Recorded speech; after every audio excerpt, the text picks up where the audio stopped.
Hey everyone, I'm Aaron Big Money, joined with Adam Penny Pincher. Today we're talking best value at a ballpark. You're at the Baseball Brewhaha, which means we're at a cup of coffee. Can you find coffee at the ballpark? I don't know. Maybe you can. You can. Absolutely. Okay. Absolutely. There's not a detail you can't get. No food, no drink you can't get. That's probably a lie. But you've joined us here for a daily baseball trivia fracas.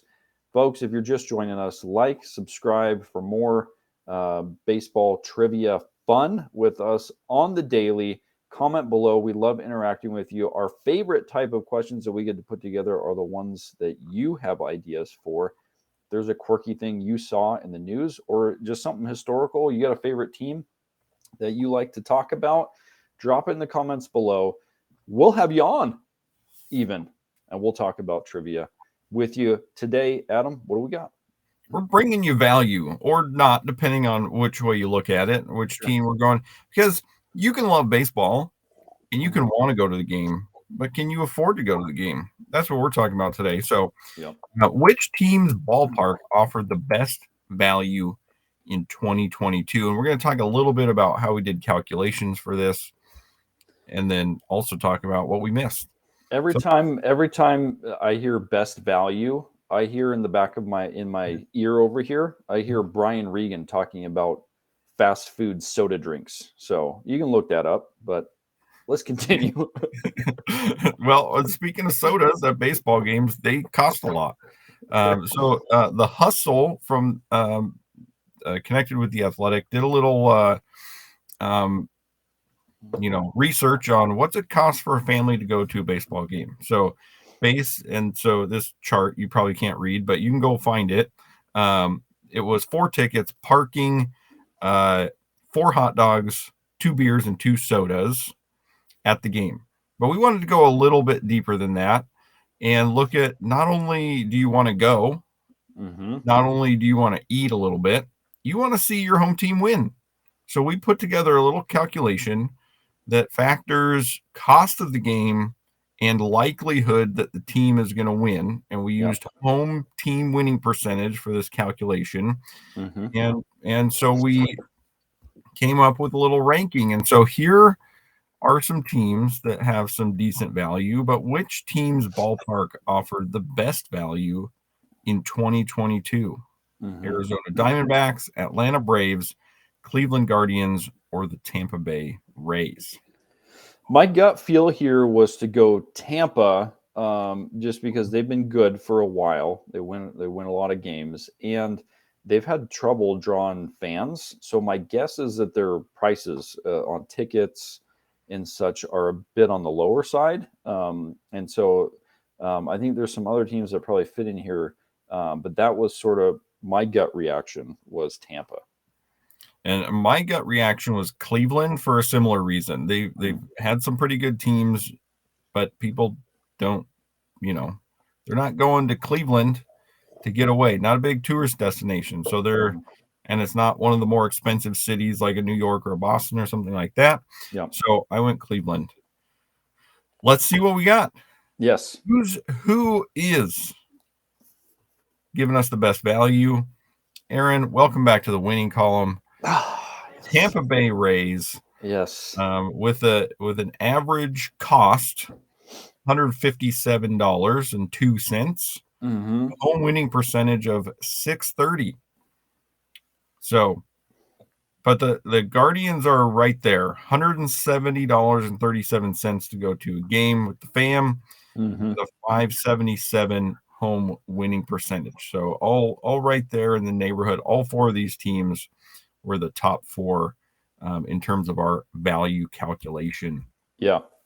So let's talk a little bit more about this value index. So of course, this does not take into consideration things like Wrigley, Fenway, Yankee Stadium, where you got a lot of history attached to it. So you're maybe not just going because it's your home team or because it's fun to see baseball. There's a lot of history attached. There's some nostalgia. There's other pieces to that that contribute to value. And so when you talk about what makes a good baseball experience, that's going to be different for everybody. We went to a game last summer in Colorado where we got 6 kids in tow. And what your definition of value of that compared to going by yourself is going to be different. Yeah, and you throw in things like if you're there early. So I remember you and I both went. When we were growing up, we'd always go early to the games, and we'd be there for batting practice.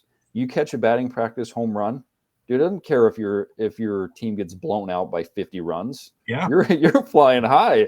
Yeah. I mean, or you get an autograph from a player, you get a picture with the mascot, something along those lines. Is going to increase the value of that experience. The team, maybe their team winning percentage at home is like, 400, but they won on a walk-off home run in that particular day. Your particular experience is going to vary based by, but this sort of gives an idea of maybe like the best probability that you're going to have a good experience. One of the ones that stood out as I was kind of looking at this, it was kind of funny. Cincinnati, they were 11th worst, so they're in the bottom third roughly here, but they're the 5th cheapest to go to. The teams in the Midwest, you get yourself a discount to go in the Midwest. They're the 5th cheapest, but the 11th worst in terms of value. What does that mean, folks? Ain't very good. Haven't been very good. They're not winning. They're not winning. So excellent segue into our worst value segment here. So Rays are the best value. Worst value are the Washington Nationals. Not close, folks, in 2022. Not even close. The worst value by far.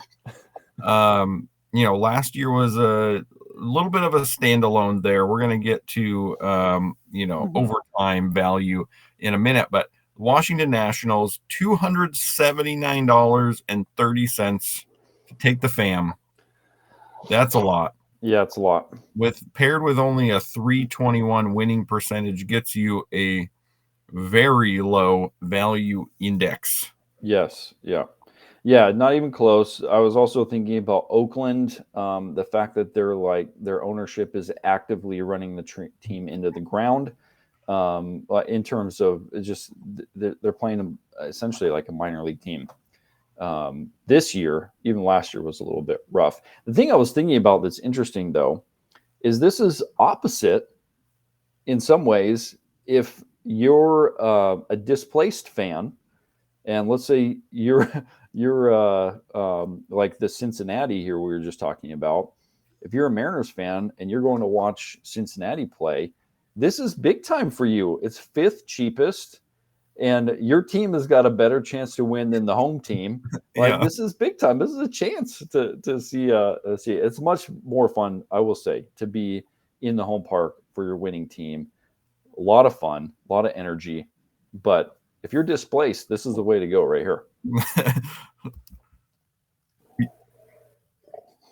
And there are a lot of displaced fans, and they're fans from all over the country, everywhere. So get into a stadium. You want to go and have a good time and be able to pay the bills next month as well. Right. But we're looking at 10-year value now. So thinking about the best 10-year value for this one is actually the Arizona Diamondbacks, who have been, not terrible. They have actually had a losing record over the last 10 years, but because they have good cost is low. They have the best 10-year value. Yeah. I'm going to take this a little bit different direction here, and just say that a lot of these stadiums. So we did this on like kind of a basic, pricing for regular tickets and all that kind of stuff. A lot of stadiums, you can do this on the cheap, quite actually. And so I live near Denver, and the Colorado Rockies have one of the easiest ways, even though they were kind of middle of the road on a lot of this. They're one of the easiest ways to do this on the real cheap. If you go on a Sunday afternoon game, you can park downtown. You don't pay for parking. You walk to the stadium, and if you show up at the gates, and right now the Rockies aren't very good, so they're not like they're not drawing a full house. On game day, you can show up and get $4 center field tickets in what's called the rock pile. If you wanted to sit in the rock pile, they are actual bleachers. It's not sitting on a pile of rocks. So I just want you to know that. But $4 a piece. Boom. Take a family of four for $16. And they're one of the few stadiums that I've seen where you can bring in as much food as you want as long as it fits in a little certain sized bag. You can bring in McDonald's, it doesn't matter. You can bring in a whole meal in there. You don't have to worry about buying ballpark food. So you get in and out for $16, price of gas. That's it. That's a great deal. It's a little wrinkle to this. You got to look for the deals with your team. That's a shift that teams are making as well. They're recognizing that they're pricing a lot of fans out. Mm-hmm. And so, the Mariners over the past couple of years, they got a value menu now where they got items for $2, $3. But, back to value and our conversation about value, the worst 10-year value is Boston. Yeah. Because it costs $324.27 on average. But this is where it gets into that conversation of, I'm not going to Boston for just the Red Sox. You're going for the history and Fenway Park. And I had the chance to visit Fenway Park, not to see a game, but to do a tour. Mm-hmm. It's a pretty sweet place. Yeah. I'd probably pay to go at least once. Yeah. And I mean, in Boston's it costs more for stuff there than it does in the Midwest. So. Yeah. And well, even in the Midwest, and as we move into story time, I'm going to be talking about Midwest and going to a Cubs game. Mm-hmm. So let's bring the funk as we move into story time.